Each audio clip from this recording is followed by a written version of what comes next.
اس طرح سے نرمی سے لوگ قریب ہوتے ہیں اور سختی سے لوگ دور بھاگ جاتے ہیں۔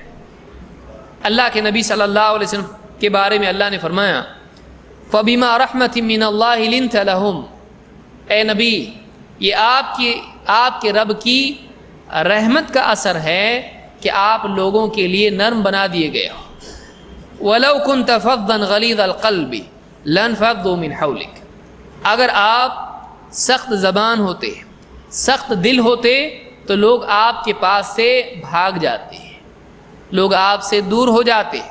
فَاعْفُ عَنْهُمْ وَاسْتَغْفِرْ لَهُمْ وَشَاوِرْهُمْ فِي الْأَمْرِ، تو آپ ایسا کیجئے، آپ ان کو معاف کیجئے، آپ لوگوں کو معاف کرتے رہیے، اللہ سے بھی ان کے لیے مغفرت کی دعا کرتے رہیے، اور دین کے معاملات میں ان کی رائے لیا کیجئے، ان سے مشورہ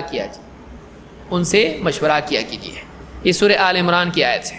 اس میں اللہ تعالیٰ نے بتایا کہ اللہ کی رحمت ہے کہ آپ لوگوں کے لیے نرم بنا دیے گئے ہو۔ اگر آپ نرم نہیں ہوتے، آپ کے دل میں اور زبان میں سختی ہوتی، کیا ہوتا؟ لوگ آپ سے دور بھاگ جاتے ہیں۔ معلوم ہوا کہ نرمی سے لوگ قریب آتے ہیں اور سختی سے لوگ دور بھاگتے ہیں۔ سختی سے لوگ دور بھاگتے ہیں، جانور بھی دور بھاگتا ہے۔ آپ کسی کے گھر میں آپ دیکھو بلی ہو، زور سے ڈانٹ دیا بچے کو، بلی بھی دبک جاتی دور جا کے، اس پہ بھی اثر ہوتا ہے۔ ترکاری والا کیا کرتا ہے؟ ذرا آگے جائیے، گائے کو بولتا ہے، ڈانٹتا ہے، بھاگ جاتا ہے جانور ادھر سے۔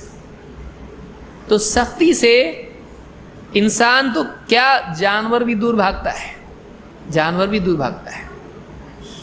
لہذا یہاں کہا گیا کہ اگر آپ سخت دل، سخت زبان ہوتے، لوگ آپ سے دور بھاگ جاتے ہیں۔